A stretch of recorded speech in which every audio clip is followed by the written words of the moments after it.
I want to show you how much my tools cost me, all of them, and I can guarantee that you would be surprised. On top of that, I'm going to go over a list of tools that I would like to buy next, and finally, I'm going to break down the necessities you would need to become an omnipotent DIY yourselves.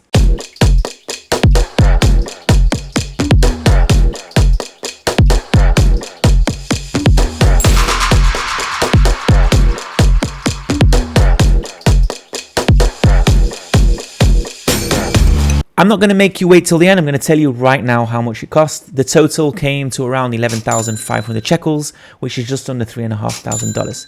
If that's all you were here for, you can hop on to the next video. Before we move forward, and in case you're new here, I'm Jeff Woolfe, an aerospace engineer turned DIYer. I do everything from fixing bathroom clogs up to thinking of brand new ways how to not lose my remote control. All this happens while living a life full of logistic nightmares due to the excessive amount of kids that I have. Hit that subscribe button as a form of solidarity. I've been buying tools for years now and can build practically anything with them. Around the house, I do everything. Well, maybe apart from installing aircon units, that's an absolute nightmare. But apart from that, everything. In Israel, there are 4 major tool companies. That would be DeWalt, Bosch, Makita, and Milwaukee. If you're based in the US and Europe, you have a few more like Skill and Ryobi. The companies are pretty much the same. They each give the entire range of tool sets, and when it comes to performance, they're pretty much the same. I've used all 4 of the big companies in Israel and I have found no significant difference. The only main difference is the color. And this is why these companies put so much effort into choosing special colors, because everything else is the same. Once you choose a company, it's pretty much a Catholic wedding. You can't change because the batteries are compatible with all the tools. So if you started out with Milwaukee, it doesn't make sense to buy a Makita tool, because if you do that, you're going to need to buy battery and charger that belongs to Makita. I've never had a tool break down on me. The first tool I bought was 11 years ago. It was this small Makita impact driver. It still works fine. The batteries from 11 years ago are still perfect. They work for hours on end, no problem whatsoever.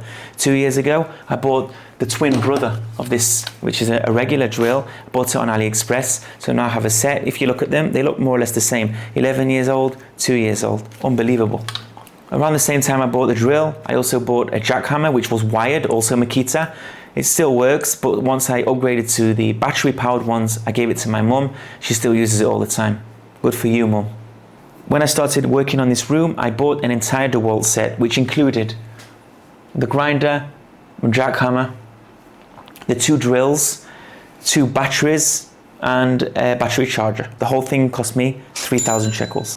A few months after that, I bought the DeWalt circular saw, which I love, by the way. It's one of my favorite tools. This replaced a wired, cheaper one that I gave to my brother. Also worked perfectly up until today. Like I said, tools, if you use them correctly, they don't break down. The welder was the cheapest welder I could find on Amazon. Obviously the mask and magnets. The vise costs 100 shekels. All the quiet tools, which include the hammers, spanners, ratchets, screwdrivers, drill bits, headphones, saws, helmet, all that is estimated to be around 1,500 shekels, more or less. That includes all the quiet tools. The drill press, which I've only used a few times, costs 270 shekels. This Chinese bad boy cost me 500 shekels on AliExpress. It does a fantastic job cutting all the steel profiles that I need. Jigsaw and the circular sander cost 500 shekels each. 3D printer is 5.5 years old. It cost 1,100 shekels. It's the Ender 3V2. I added another 500 shekels for mods and accessories and all that. My beloved laser level cost around 300 shekels. 270. My electronics section is one of the cheapest sections, and it's also one of the places where I would have definitely invested more money in hindsight. But the soldering kit and the hot air gun and all that cost close to nothing. I think the entire electronic set probably cost 150 shekels, including everything. I've got a knockoff glue gun that's compatible with DeWalt batteries, probably cost about 40 shekels. Fluke multimeter cost $80. It's the cheapest one they have.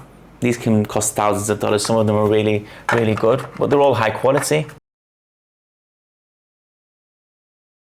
I definitely get a hot air gun that's compatible with DeWalt. I need that quite a lot. The one I have is just not good enough. Definitely get a new soldering iron, a high quality one that heats fast and it can get to high temperatures and is just like much more reliable than the one that I have. I don't know how I don't have a Dremel yet. Pretty close to buying a router a few times, but I stop myself every time because it's one of those tools that is like the next level. There are many future electronics projects that I could definitely use a lab power supply.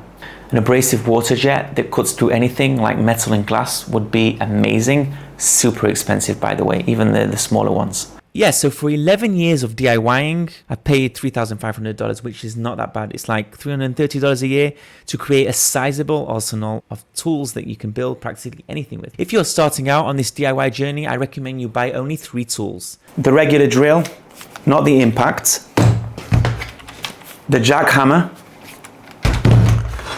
and the circular saw. With these 3 tools, you will easily be able to build almost anything you want. But be careful. As you can see, it becomes addictive.